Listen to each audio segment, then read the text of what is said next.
Malhar chapter 6 मेरी माँ। श्री राम प्रसाद बिस्मिल बड़े होनहार नौजवान थे। गज़ब के शायर थे। देखने में भी बहुत सुंदर थे। योग्य बहुत थे। जानने वाले कहते हैं कि यदि किसी और जगह या किसी और देश या किसी और समय पैदा हुए होते तो सेनाध्यक्ष बनते। यह कहना है हमारे देश के प्रसिद्ध स्वतंत्रता सेनानी भगत सिंह का बिस्मिल के बारे में। राम प्रसाद बिस्मिल का जन्म जब हुआ उस समय भारत पर अंग्रेज़ों का आधिपत्य था। बिस्मिल छोटी सी आयु से ही भारत की स्वतंत्रता के लिए अंग्रेज़ों से लड़ते रहे। अंग्रेज़ों ने उन्हें जेल भेज दिया और फांसी की सज़ा दे दी। जेल में भी उन्होंने अंग्रेज़ों के अनेक अत्याचार सहे। जेल में रहते रहते ही उन्होंने चोरी छिपे अपनी आत्मकथा लिखी और अंग्रेज़ों से बचते बचते जेल से बाहर भेजते रहे। उनके साथियों ने उसे प्रकाशित भी करवा दिया। इसका नाम रखा गया निज जीवन की एक छटा। इस पुस्तक ने अंग्रेज़ों के होश उड़ा दिए। लोगों में अंग्रेज़ों के विरुद्ध क्रोध और बढ़ गया। इस तरह इस आत्मकथा के कारण अंग्रेज़ बिस्मिल को फांसी देने के बाद भी उन्हें हरा न सके। इस आत्मकथा के माध्यम से आज भी बिस्मिल हमारे मस्तिष्क में जीवित हैं। आज भी यह आत्मकथा लोगों को प्रेरित करती है। क्या आप भी उनकी आत्मकथा पढ़ना चाहते हैं? क्या कहा हाँ? तो यहाँ प्रस्तुत है उसी आत्मकथा का एक अंश। लखनऊ कांग्रेस में जाने के लिए मेरी बड़ी इच्छा थी। दादी जी और पिताजी तो विरोध करते रहे, किंतु माताजी ने मुझे खर्च दे ही दिया। उसी समय शाहजहाँपुर में सेवा समिति का आरंभ हुआ। मैं बड़े उत्साह के साथ सेवा समिति में सहयोग देता था। पिताजी और दादी जी को मेरे इस प्रकार के कार्य अच्छे न लगते थे, किंतु माताजी मेरा उत्साह भंग न होने देती थी, जिसके कारण उन्हें अक्सर पिताजी की डांट फटकार तथा दंड सहन करना पड़ता था। वास्तव में मेरी माताजी देवी हैं। मुझ में जो कुछ जीवन तथा साहस आया वह मेरी माताजी तथा गुरुदेव श्री सोमदेव जी की कृपाओं का ही परिणाम है।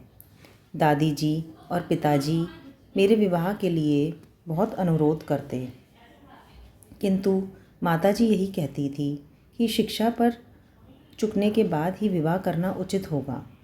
माताजी के प्रोत्साहन तथा सद्व्यवहार ने मेरे जीवन में वह दृढ़ता उत्पन्न कर दी कि किसी आपत्ति तथा संकट के आने पर भी मैं अपने संकल्प को ना त्यागता। एक समय मेरे पिताजी दीवानी मुकदमे में किसी पर दावा करके वकील से कह गए थे कि जो काम हो वह मुझसे करा लें। कुछ आवश्यकता पड़ने पर वकील साहब ने मुझे बुला भेजा और कहा कि मैं पिताजी के हस्ताक्षर वकालतनामे पर कर दूं।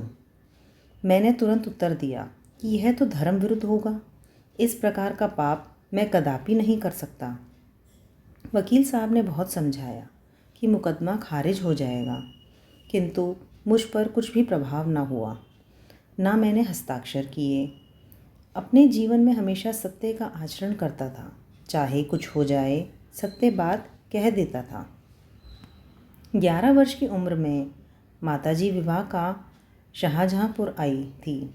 उस समय वह नितांत अशिक्षित एक ग्रामीण कन्या के समान थी। शाहजहाँपुर आने के थोड़े दिनों बाद दादी जी ने अपनी छोटी बहन को बुला लिया। उन्होंने माताजी को गृह कार्य की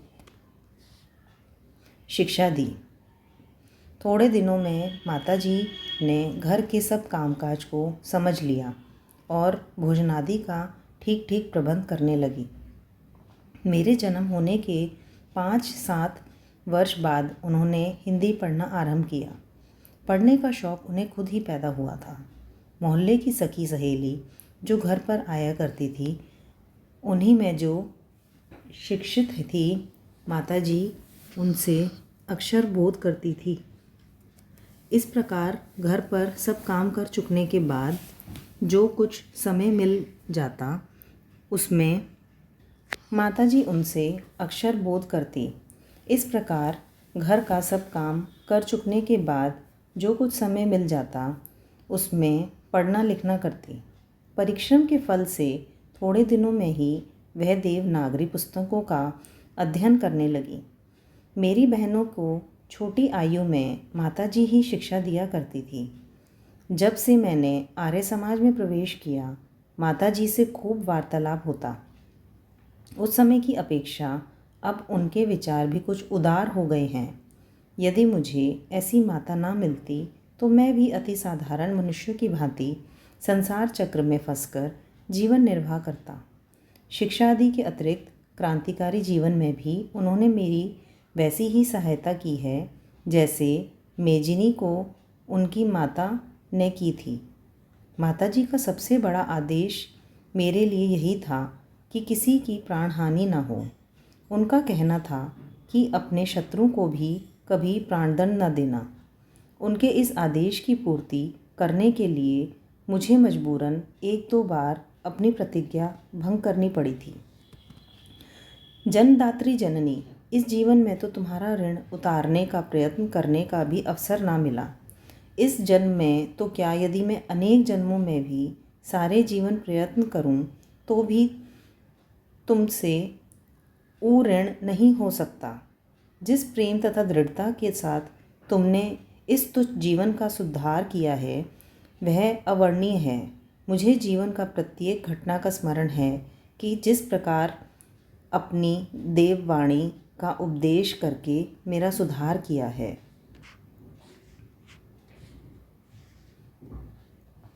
तुम्हारी दया से ही मैं देश सेवा में संलग्न हो सका। धार्मिक जीवन में भी तुम्हारे ही प्रोत्साहन ने सहायता दी। जो कुछ शिक्षा मैंने ग्रहण की उसका भी श्रेय तुम ही को है। जिस मनोहर रूप से तुम मुझे उपदेश करती थी उसका स्मरण कर तुम्हारी मंगलमय मूर्ति का ध्यान आ जाता है और मस्तक झुक जाता है। तुम्हें यदि मुझे ताड़ना भी देनी हुई तो बड़े स्नेह से हर बात को समझा दिया। यदि मैं दृष्टापूर्ण उत्तर दिया तब तुमने प्रेम भरे शब्दों में यही कहा कि तुम्हें जो अच्छा लगे वही करो, किंतु ऐसा करना ठीक नहीं, इसका परिणाम अच्छा ना होगा।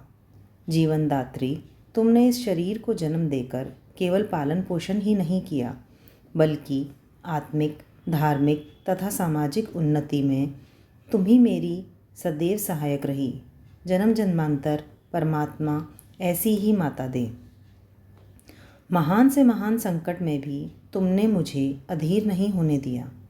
सदैव अपने प्रेम भरी वाणी को सुनाते हुए मुझे सांत्वना देती रही। तुम्हारी दया की छाया में मैंने अपने जीवन भर में कोई कष्ट अनुभव ना किया। इस संसार में मेरी किसी भी भोग विलास तथा ऐश्वर्य की इच्छा नहीं। केवल एक इच्छा है, वह यह है कि एक बार श्रद्धापूर्वक तुम्हारे चरणों की सेवा करके अपने जीवन को सफल बना लेता। किंतु यह इच्छा पूर्ण होती दिखाई नहीं देती और तुम्हें मेरी मृत्यु की दुख भरी खबर सुनाई जाएगी। माँ, मुझे विश्वास है कि तुम यह समझकर धैर्य धारण करोगी कि तुम्हारा पुत्र माताओं की माता या भारत माता की सेवा में अपने जीवन को बलि देवी की भेंट कर गया और उसने तुम्हारी कोख कलंकित न की। अपनी प्रतिज्ञा पर दृढ़ रहा। जब स्वाधीन भारत का इतिहास लिखा जाएगा तो उसके किसी पृष्ठ पर उज्ज्वल अक्षरों में तुम्हारा भी नाम लिखा जाएगा।